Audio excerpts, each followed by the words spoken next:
भिडियोको preview त already हेर्नु नै भयो होला, सो हजुरले पनि सजिलै बनाउन सक्नुहुन्छ। सो वेलकम टु बाई तिज क्यापकटमा हजुरलाई पनि स्वागत पनि छ। सो हजुरले पनि सजिलैसँग बनाउन सक्नुहुन्छ र यो निकै ट्रेन्ड पनि रहेको छ टिकटकमा। त यसको लागि क्यापकट इन्स्टल गरेको हुनुपर्छ। हजुरले सजिलैसँग प्ले स्टोरबाट गर्न सक्नुहुन्छ। गरिसकेपछि क्यापकटमा क्लिक गर्ने, क्लिक गरेपछि न्यू प्रोजेक्टमा क्लिक गर्ने। यहाँ देख्न सक्नुहुन्छ न्यू प्रोजेक्टमा क्लिक गरेपछि आफ्नो फोटो चुज गर्नु होला।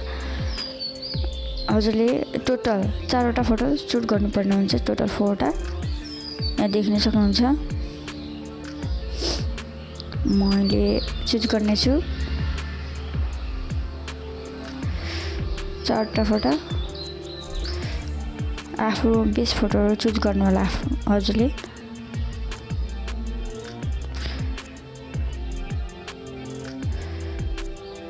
चुज गरिसकेपछि एड अप्सनमा क्लिक गर्नु होला। एड अप्सनमा क्लिक गरेपछि हामीले फर्मेट दिनुपर्ने हुन्छ। फर्स्टमा यसरी सार्नु होला र फर्मेटमा क्लिक गर्नु होला। 9:60 को फर्मेट दिनु होला। यसरी फेरि ब्याक गर्नु होला। यसलाई स्क्रिनमा फिट गर्नुपर्ने हुन्छ। यसरी फिट गर्नु होला। यसलाई पनि यसरी फिट गर्नु होला। यसलाई पनि यसरी फिट गर्नु होला। यसलाई पनि यसरी फिट गर्नु होला 2 फिङ्गरको मद्दतले र एन्डिङलाई डिलिट गरिदिनु होला। गरिसकेपछि फेरि स्टार्टेड पोजिसनमै आउनु होला। फेरि हामीले फोटोलाई ड्युरेसन दिनुपर्ने हुन्छ। यहाँ ध्यान दिएर सुन्नु होला। फेरि मेरो स्टेपलाई फलो गर्नुभयो भने बिट अनुसार हजुरको मिल्नेछ। सो गरिसकेपछि फर्स्टमा हामीले ड्युरेसन दिनुहुन्छ फर्स्ट फोटोलाई, फर्स्ट पिकलाई। सो गरिसकेपछि फर्स्ट पिकको ड्युरेसन हाम्रो रहेको छ 4.6 सेकेन्ड रहेको छ। यहाँ देखिन सक्नुहुन्छ 4.6 सेकेन्ड र सेकेन्ड फोटोको ड्युरेसन हाम्रो रहेको छ 0.6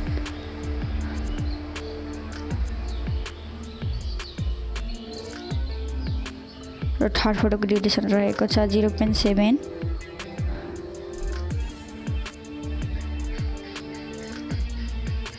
र लास्ट फोटोको ड्युरेसन रहेको छ 4.2 सेकेन्ड।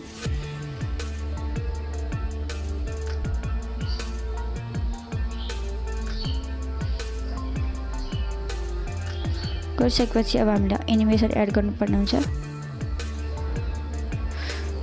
यसो ब्याक गर्नु होला, फोटोमा क्लिक गर्नु होला, एनिमेसनमा क्लिक गर्नु होला, कोम्बोमा जानु होला।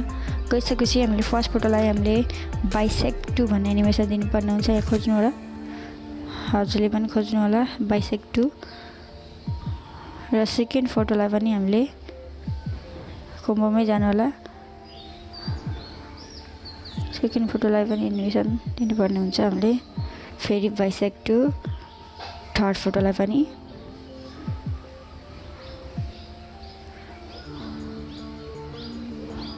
हजुरले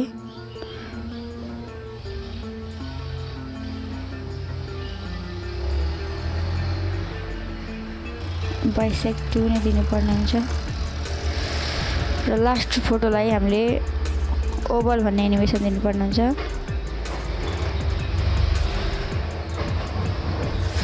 सो गरिसकेपछि राइटमा क्लिक गर्नु होला। क्लिक गरिसकेपछि हामीले इफेक्ट दिनुपर्ने हुन्छ। इफेक्टमा क्लिक गर्नु होला, भिडियो इफेक्टमा जानु होला र बेसिक पार्टी भेराइटी मोडमा क्लिक गर्नु होला। क्लिक गरिसकेपछि हजुरले मेटियरमा क्लिक गर्नु होला। फेरि यसलाई राइट गरिदिनु होला। राइट गरिसकेपछि फेरि यसलाई यसरी गरिदिनु होला र यसलाई फोटोको ड्युरेसन अनुसार सेट गर्नु होला। यसलाई फेरि कपी गर्नु होला, फेरि कपी गर्नु होला।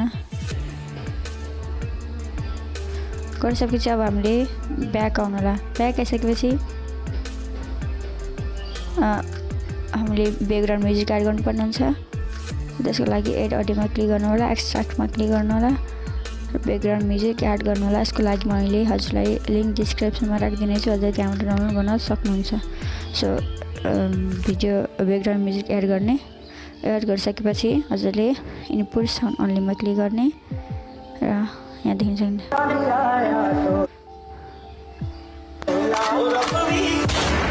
सो हाम्रो भिडियो एकदम तयार भइसकेको छ। सो हजुरहरूले ग्यालेरीमा सेभ गर्नको लागि माथि एरोको अप्सन रहेको छ, त्यसमा क्लिक गर्न होला। Thank you so much. Next भिडियोमा भेटौँला।